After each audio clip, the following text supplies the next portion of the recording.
और this is economic classes में आप सभी लोगों का स्वागत है। आज का हमारा टॉपिक है achievement of planning in India. India में प्लानिंग के क्या क्या उपलब्धि रही है। To significant increase in national income and per capita income. तो यदि हम इंडिया में प्लानिंग के अचीवमेंट के देखो तो पहला अचीवमेंट है कि इंडिया का जो नेशनल इनकम है, पर कैपिटा इनकम है, उसमें हमें इंक्रीमेंट बढ़ोतरी देखने को मिली है। यदि हम 1950-51 की बात करें तो इंडिया का जो नेट नेशनल इनकम था वह 9,531 रुपये था। और अगर हम 1950-51 में पर कैपिटा इनकम देखें तो वह रुपये 265 रुपये था।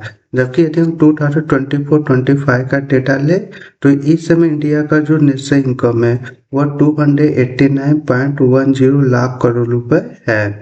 यदि पर कैपिटा इनकम देखें तो वह 2,05,324 रुपये है, जो कि 2024-2025 का डेटा है।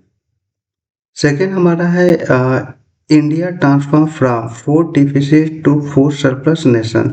और चूंकि हम 15 अगस्त 1947 को स्वतंत्र हो गए थे और उस समय अपने यहाँ फूड क्राइसिस बहुत ज़्यादा देखने को मिल रही थी।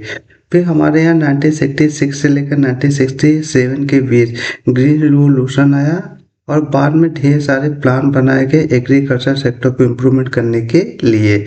उसी का परिणाम है कि आज हम फूड सरप्लस नेशन बन चुके हैं। हम न केवल अपनी ज़रूरतों की चीज़ों को प्रोड्यूस कर रहे हैं बल्कि हम अपनी ज़रूरत की चीज़ों को सरप्लस में प्रोड्यूस करके उसको अलग अलग कंट्री में एक्सपोर्ट करने का काम कर रहे हैं। Development of industrial way specially heavy industry.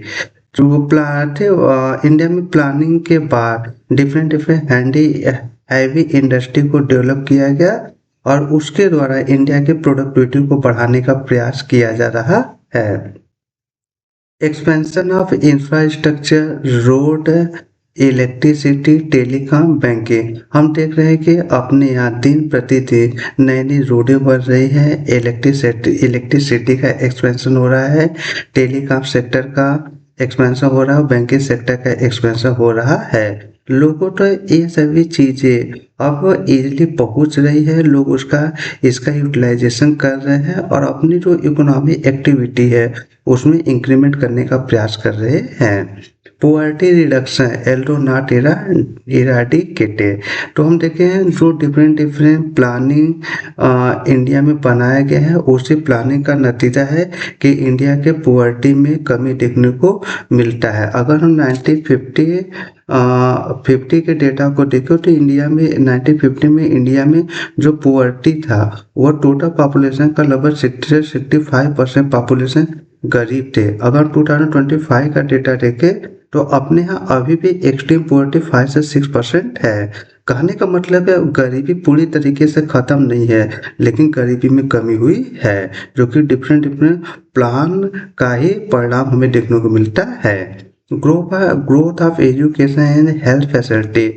हम देख रहे हैं अपने यहाँ एजुकेशन सेक्टर में भी एक्सपेंशन देखने को मिल रहा है, इसके साथ हेल्थ सेक्टर में भी एक्सपेंशन देखने को मिल रहा है। नित नए नए मेडिकल कॉलेज खुल रहे हैं, आईआईटी कॉलेज खुल रहे हैं, बिजनेस कॉलेज खुल रहे हैं। इसके अलावा हेल्थ सेक्टर को बढ़ाने के लिए गवर्नमेंट नए नए एम्स कॉलेज को जगह जगह इस्टेब्लिश कर रही है। एडवांसमेंट साइंस एंड टेक्नोलॉजी, चूँकि डिफरेंट प्लानिंग के तहत इनोवेशन पर जोर दिया जा रहा है, इसलिए हमारा जो साइंस सेक्टर है, जो टेक्नोलॉजी सेक्टर है, उसमें भी हमें काफ़ी इम्प्रूवमेंट देखने को मिल रहा है। और failure of planning in India में तो डिफरेंट प्लान बनाए गए थे, उसकी क्या क्या असफलताएं रही है। तो पहला है persistent of poverty and inequality. तो अभी भी इंडिया में बहुत ज़्यादा गरीबी देखने को मिलती है, बहुत ज़्यादा इनइक्वलिटी देखने को मिलती है। अभी भी इंडिया में 80 करोड़ पॉपुलेशन है जिनको 5 किलो की जो गेहूं या चावल देने की आवश्यकता पड़ रही है। अभी भी इंडिया में इनकम अनइक्वलिटी बहुत ज़्यादा है, तो अभी भी हमें प्रॉपर प्लान बनाने की आवश्यकता है। सेकेंड है हमारा अनएम्प्लॉयमेंट रिमेन है, जो कि अपने यहाँ बहुत ज़्यादा गरीबी है, इनकम इनइक्वलिटी है, उसके कारण जितना प्रोडक्शन होना चाहिए उतना प्रोडक्शन नहीं है।